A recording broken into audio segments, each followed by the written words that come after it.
Good morning, everyone. Good evening, good afternoon, wherever you are, and welcome to this week's Weekly Energy Boost. My name is Elisheva, and I am here this Monday morning with David, and we are talking about this week perhaps one of the most talked about concepts. I think we have more questions around this topic sent to us by our listeners than any, although I probably say that about a number of topics. Relationships is one of them as well. But today we're talking about the power in pain. And the reason for that is that we're entering a time period which is known Kabbalistically to often bring up past issues that we thought were worked out, transformed, things we thought we got over, things we thought we matured out of. And many times this week begins a journey to recognize unfinished business, areas in our lives where maybe we didn't go deep enough, or we tried to speed through a process and yet there's still some residual pain or discomfort or lack that we need to work through. So one of the things that the Kabbalists teach, and probably one of the most important driving forces behind Weekly Energy Boost, is that knowledge is going to prepare us for the best odds at navigating these coming weeks. And so the more you know about them, the more you can bulk up and reinforce yourself, nourish yourself, so that when you do notice those things, you don't freak out or crawl into bed for winter till the spring, that you realize there is purpose, there is meaning, and there is a gift inside what you're experiencing. One of the signature qualities of those, I want to call it's like a plumbing backup. Like you thought you flushed it and there it pops up back again. One of the signature qualities of those moments is pain. We feel pain over the fact that we didn't successfully transform, evolve. I think that I have some ideas that I've been thinking about as I realized we were going to do this episode.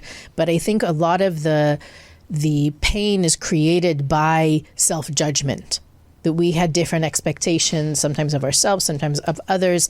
And it's painful to realize that we're not there, or other people are not there, or our lives are not where they're at. And I think that's also a valuable thing to look at, is how can we, those things that do bring us pain, where is the perspective shift so that they're no longer painful, but they're actually springboards for growth and transformation. That's beautiful. And this is obviously going to be one of those highly watched podcasts, highly listened to podcasts, or watched on Facebook or whatever. So I will say that first, we want to look at this spiritually and Kabbalistically, because there's a lot out there about pain, but where does it come from? What's going on? And it relates to this 7-week period that we call also Shovavim, right? The spiritual period where it says that during these 7 weeks, 6 to 8.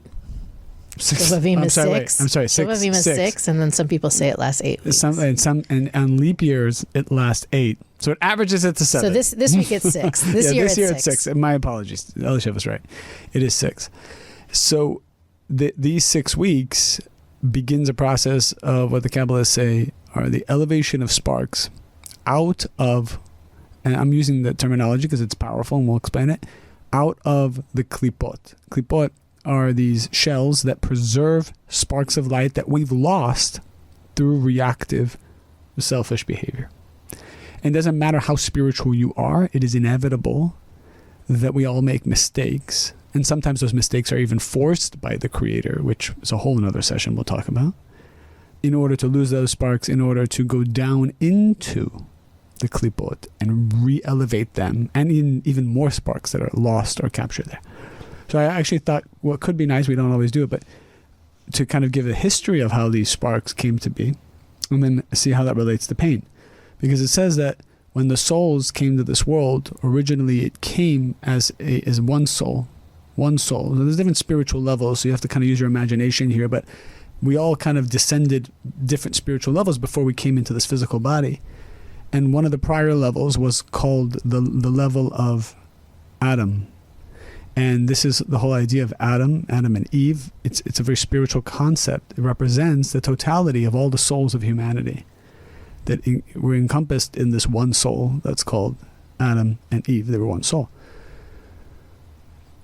there was a process that unfolded where there was a short circuit, form of reactive behavior that caused this one soul to descend even further and to shatter into many souls.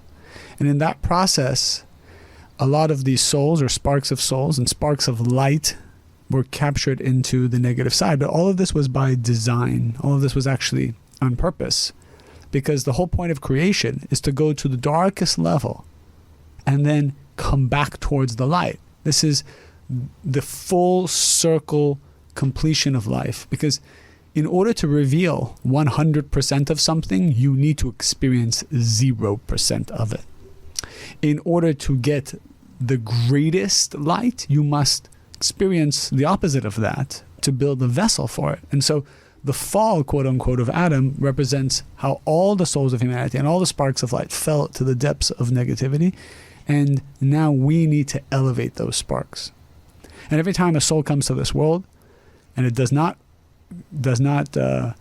complete that correction or elevate the sparks it needs to elevate, the soul reincarnates. But many times it breaks up into more souls. Hence why we have more and more people in this world, which are more just fragments of the same soul, fragmenting again and again. And that also leads to a different discussion about soulmates and different partnerships and souls that we meet who we have affinity with, because these are all just fragments of one soul breaking up again and again and again. Okay, so what is pain? Pain is the process that we go through in the extraction of this light. And this is why the greatest gift we can achieve on any spiritual path, but especially one that we double down on here with Kabbalah, the Kabbalah Centre, is to have a new perspective on pain. We think pain is this thing that must be avoided at all costs, because that's why the body doesn't want pain. We think pain is bad. We think when someone humiliates us, this is a bad thing. We think when we're working on something for a long time and it doesn't manifest, this is a bad thing. We think when our partner doesn't love us back, this is a bad thing. We think that health challenges, as much as we should avoid them, prevent them when they happen, this is a bad thing. And of course, these are situations that we want to avoid and we should avoid. But when they happen, when pain comes, this is the process of going down into the shells, into the spiritual klipot, and elevating sparks of light. And these sparks of light then contribute to your new miraculous future, your new destiny, your new love life, your new prosperity. There's no way to achieve the things we want in our lives without going down to elevate those sparks of light. And if you see people who have abundance and stuff in their life that didn't go down, number one, you either don't know enough about their process and you're just following them on Instagram. Because no one talks, even when they talk about going down, they're only telling you 2% of what happened. And or a lot of times the Creator gives a person a certain situation because only in that situation can they do their spiritual work, right? Starting in this situation of abundance. Like, for some people, it's easy to find a relationship only because their process starts in the relationship. While for most of us, the process starts when we're single, before the relationship. So you cannot judge, and not everyone fits in the same basket. So pain is a process, and pain has an intelligence, and pain also has an expiration date, and that expiration date is when you have elevated the spark, i.e. you have learned the lesson. That's also how you know you've elevated the spark. The lesson has been learned. How you also know you've elevated the spark is you feel comfortable now with the pain. You have acceptance for it. In fact, the highest level is you reach a place where you're happy it happened. You look back and you say, thank God that happened. If you're still looking back at something painful saying, I wish that didn't happen, you have not completed the process. In fact, you are stuck right in the middle of it. Can you imagine now when you do complete the process, the blessings that will be uncovered, and you will not even know what those, and the fact that it's taking so long means how great it's going to be. So all of this leads to, well, how do I get out of pain? And that's where certainty comes in. That's where acceptance comes in. That's where prayer comes in. All the stuff we've learned in all our podcasts and all our Kabbalah 1, 2, and 3. I think one of the things that prevents people from extracting those sparks is their perception that pain is punishment, that pain is an indication that we're doing something wrong. So I think it would probably be best for everybody who's listening right now to pause and go back to the beginning of David's explanation, because now, according to what Kabbalah teaches, what David just shared, we realize that pain is essential. It's part of the purpose that we're here.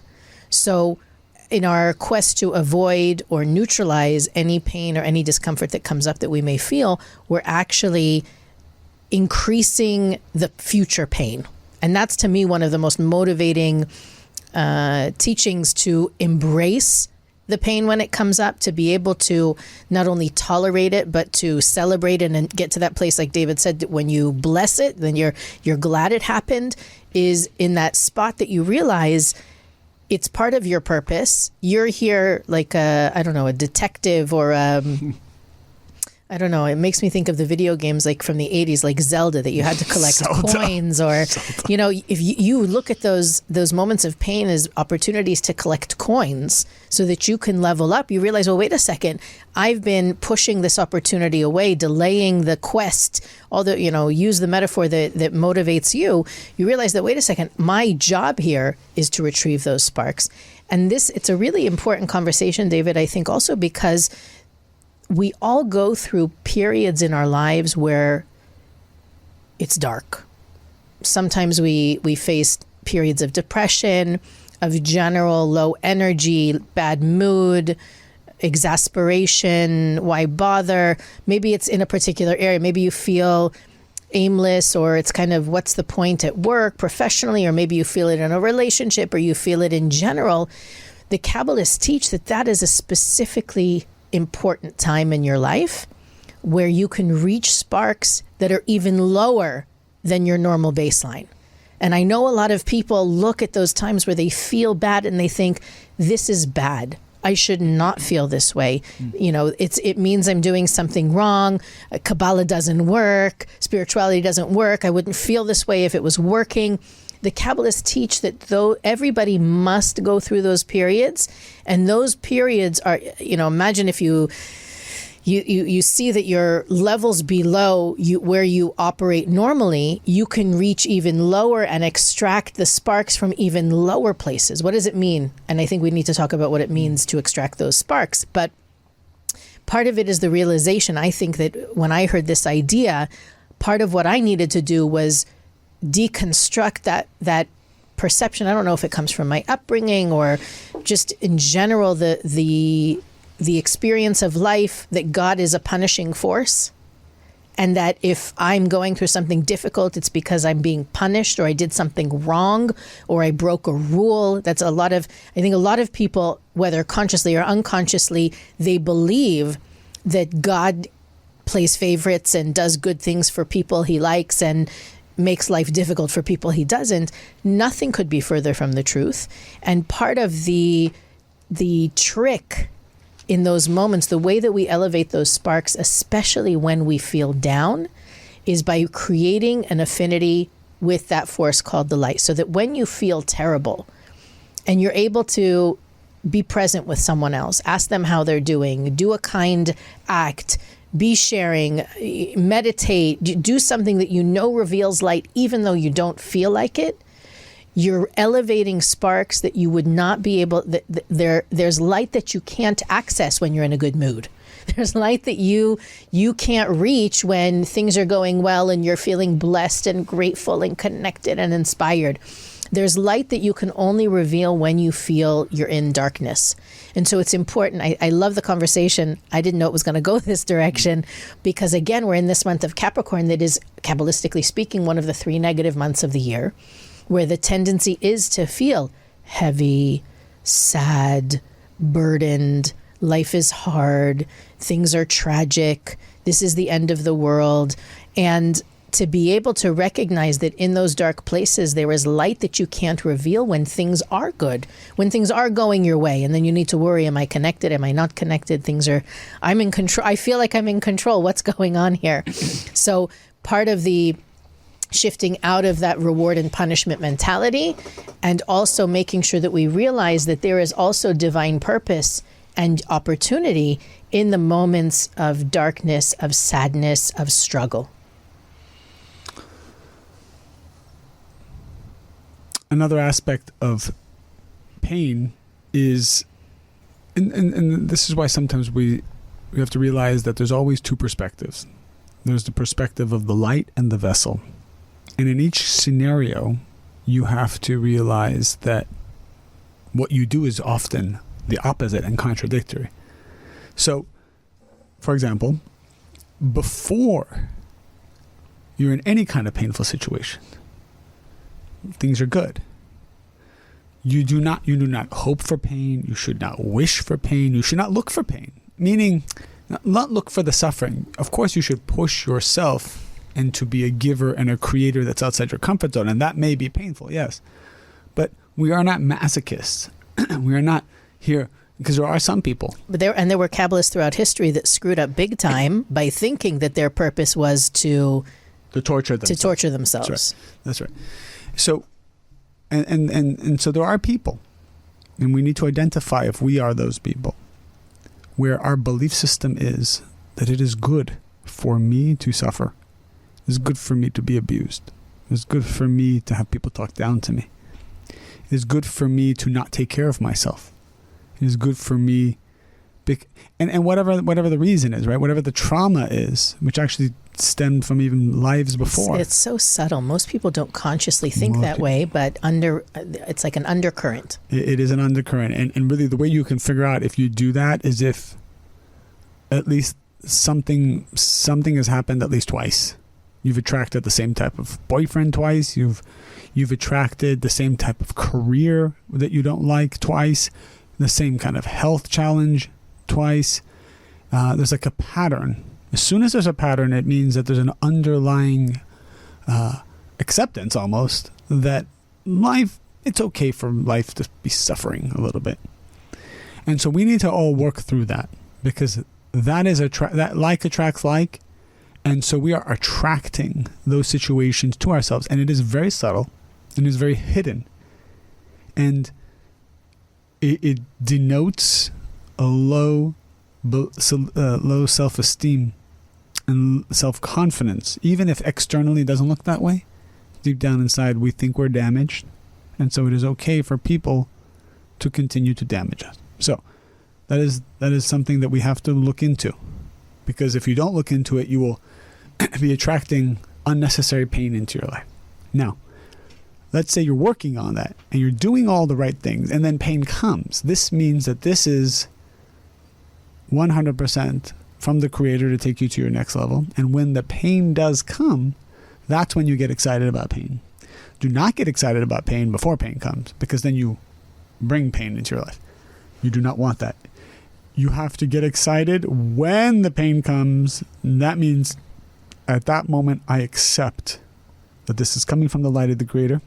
There's this phrase called a Sadiq. A Sadiq in Hebrew is often characterized as somebody who's very spiritual, who's very connected to the light, who's a righteous person, right? With these biblical figures, we call them a Sadiq.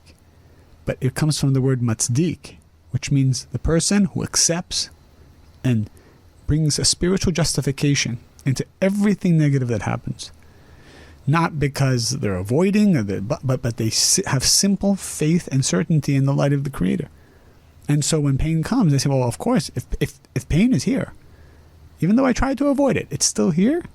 I mean, it's from the Creator, it's for the good, and I accept it, even if I don't know why yet. In fact, better that I don't know why. So if you're going through something painful in your life right now, the reason why it's still going on is you haven't accepted it yet. You haven't embraced it. Stop fighting the current. And we know this, when the current takes you and you fight it, that's the most dangerous thing. But of course, you should avoid the current at all costs. You should fight getting in the current. But when you're in the current, you do not fight it. You do not fight it. Allow the process to unfold. And you will very quickly get to the shore. You will very quickly get to the place where the wisdom will be revealed. And this is called the light of wisdom that is revealed.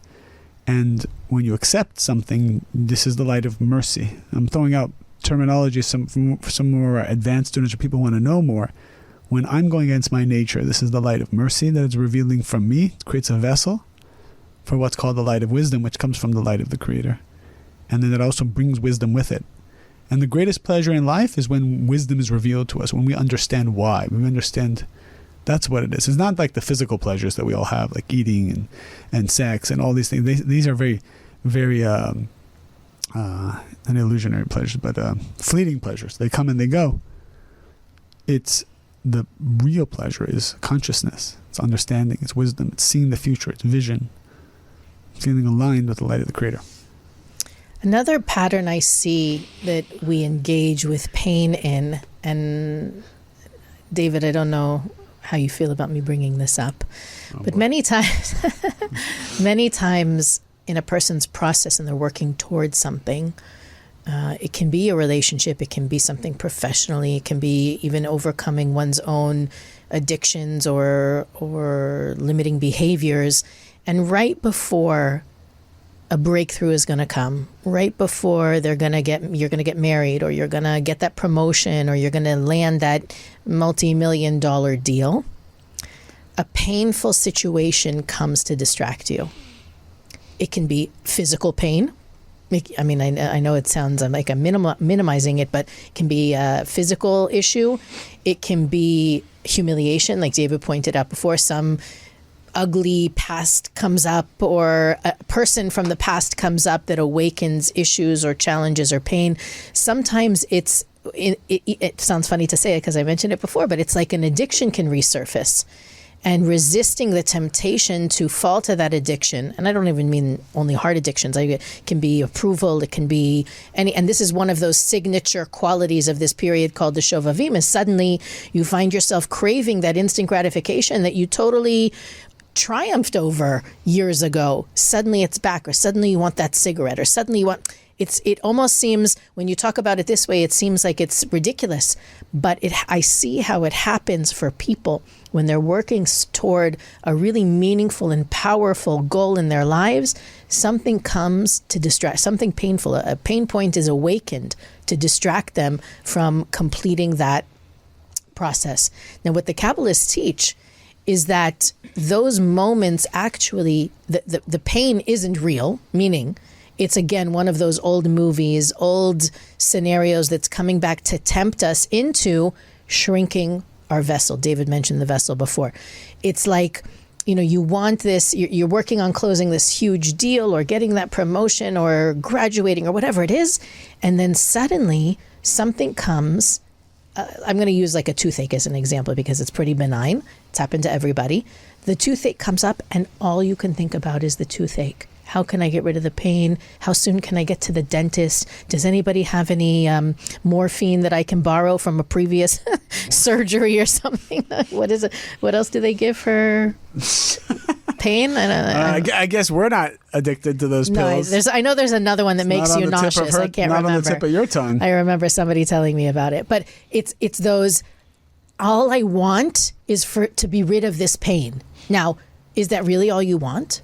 It's not really all you want. You want the multi-million-dollar deal to be signed. You want your beloved to say yes to your marriage proposal. You want to finish your thesis or whatever it is. But the universe is rigged to make sure that we grow our desire, or at least we have the opportunity to grow our desire constantly. And the moment we lose sight of it, right? When you get into that moment of I just want the toothache to be away. I just want my ex-girlfriend to stop texting me. I just want, by the way, the other way around. Or the other way around. I can think of a student of mine. It's actually a really funny example. She was being hired by a company that for her ticked all the boxes, right? In alignment with the ethics, excited about the mission and the products, taking her to her next level in her own professional career. And she was reached out to by an old employer saying they want her back and they're going to give her double the salary, and like enticing her to settle for a smaller version of herself. Now, of course, the new job was going to give her the opportunity to stretch and to grow and to, there was going to be plenty of opportunity to stretch and be uncomfortable. But it was like the universe was offering her the same movie at a bigger incentive. Here, you can have all the misery and challenge you had before, but we'll pay you double for it. And she couldn't reconcile. Is it a sign, right? We get spiritual. Is it a sign that this old movie is coming back? Is it a sign that my ex is texting me? Is it a sign that I can't seem to finish this project or fill out the forms or whatever? It's not a sign. It's not a sign. The potential stretch and growth that is in your future, you have a choice in that moment to opt for the old movie or to grow in, and growing implies pain. Growing implies stretch. Growing implies being able to elevate sparks that are unfamiliar and uncharted territory for you. But the answer is never to shrink back to the just let me get rid of this. Just let me get over with it. Just let me not feel this pain anymore. So pay extra attention, not only this week, but in the coming 6 weeks, that you're not looking at what's going on, the distraction or the temptation or the shrinking as a viable option. It is not a viable option. You are not that person anymore. And the old you that wants to go back there is the part of you that, well, let's say it's not you. It's not your true essence. It's not the unique, bright, sparkly soul within you, and do not allow it to interfere with your forward movement. When you first started, talked about this idea that right before something great happens, a person will go through pain. And this is something we talked about a lot. And it's a very basic understanding of, okay, pain comes before the pleasure. We get it. No pleasure without the pain. However, if we had to take it deeper, especially for a lot of our more advanced audience who's been following us for a while.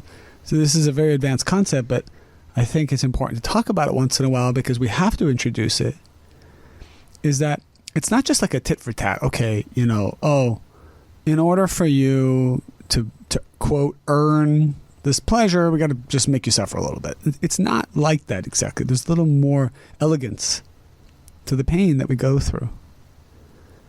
And we have to understand why. Like, what is the real purpose? The real purpose, the Zohar shares, and the Kabbalists kind of push us towards, is the whole purpose of life is for us to realize, right? The only free will we have in life, according to the Kabbalists, and this is very powerful, the only free will we have in life is to get to a place where we realize we have no free will. Now, this is a very complex and deep concept. What it comes down to is, what does it mean that I have no free will? Meaning that I believe and I know that everything comes from the light of the Creator and not from me. Now, how do I achieve this consciousness? Then this is the irony. The only way to know that everything comes from the light and not from you is for you to do everything and realize that it doesn't work. Then you will have certainty in your inability to achieve anything. And so what pain does... Wow, please repeat that. Yeah, that was really I'm afraid serious. I'm not going to... Yeah, so this is... I want to share it. It's one of those things that is just kind of like brings more questions than answers, but this is part of why I think we need to introduce these concepts. This is important. This is the stuff that we're learning. No, I'm thinking about people that say that they're trying to get pregnant, or they've been working on a project or a product since they're 12, and they feel like it's the only reason that they're born. And they have to make it happen. Or if they don't, all of their self-worth is going to be obliterated. This was one of the most profound things I learned from our teachers and just being in the spiritual community of Kabbalah, is that the hard work we do is not to achieve the result. It's actually to reach a place where we realize that there's nothing we can do. So I am fully anticipating, not that I'm hoping, but I'm anticipating that all this work I'm going to do is going to end up in nothing. But I still have to do it to get to that place where nothing happens, where I then get to a place where I call out to the Creator and say, well, look, I am certain now that I have no way to change this. I have no way to make this money. I have no way to fix this issue I have. I have no way to change this negative behavior. I've tried everything. Imagine a smoker who wants to stop smoking. What he's got to do is try everything to stop smoking. And then fail, realizes, wait, no matter what, this addiction is too powerful, I cannot stop. And only when they've realized that really there's nothing they can do, they call out to the Creator will remove the addiction from them. And then the miracle comes, but when the miracle comes, you realize, this miracle happened only because of the light of the Creator. And that realization is the vessel that holds blessings forever. So the reason why pain occurs is not just so you can suffer a little bit and then just say, all right, well, now I got something good coming, so I guess that's how life is, suffer then good. No, the suffering is to get you to a place where you realize your ego is not doing you anything, no favors, and you need the light of the Creator. And then you have a vessel for the miracle that stays forever. Because what happens is, how do you keep something? Only in the Rav Berg, our teacher said this in a 10 Emanations class. He said, you want to keep something? You ask the question, why me? So you're almost like saying, I have this because the Creator arranged for me to have it, not because I did something. Because as soon as you think you did something, you're on your way to losing it. As soon as you think you've done something, you're on your way to losing it. So I got to avoid that consciousness at all costs.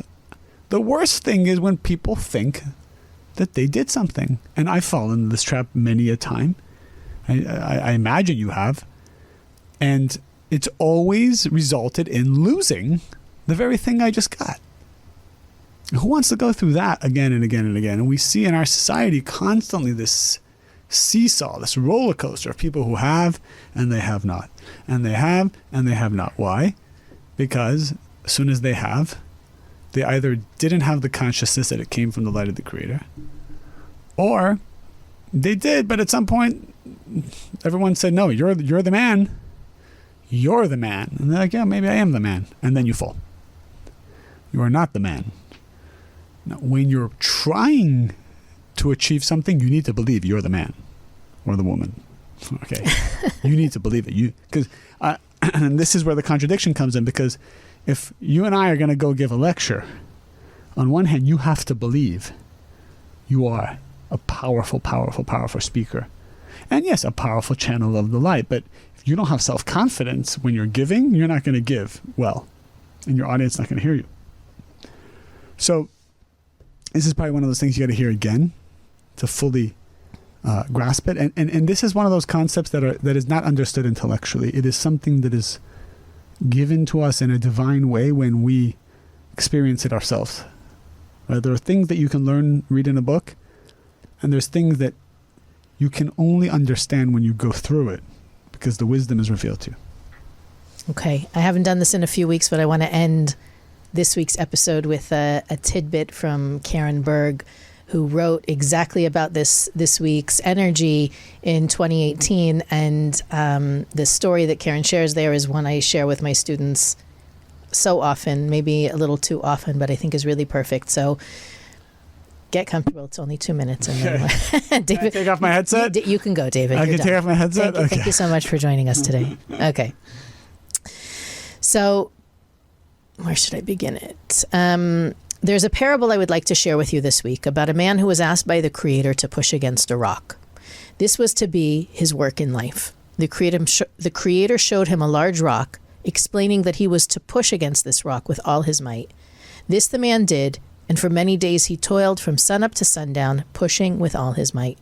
Yet try as he may, the rock would not budge. Each night he was sore, worn, and felt his whole day had been spent in vain. The man began to think, why try? I'm never going to move it. These thoughts discouraged and disheartened the man, and he started to ease up with his efforts. He prayed to the Creator, I have labored long and hard in putting forth all of my strength to do that which you have asked of me, yet after all this time, I have not even moved that rock 0.5 millimeter. What is wrong? Why am I failing? The Creator responded, I had only asked you to push against the rock. I never asked or expected you to move it. Your task was only to push. It was I who would move it. In life, we have many beautiful and wonderful moments, but we can also experience difficult times that serve only to allow us to reach for the more fulfilling and joyful days.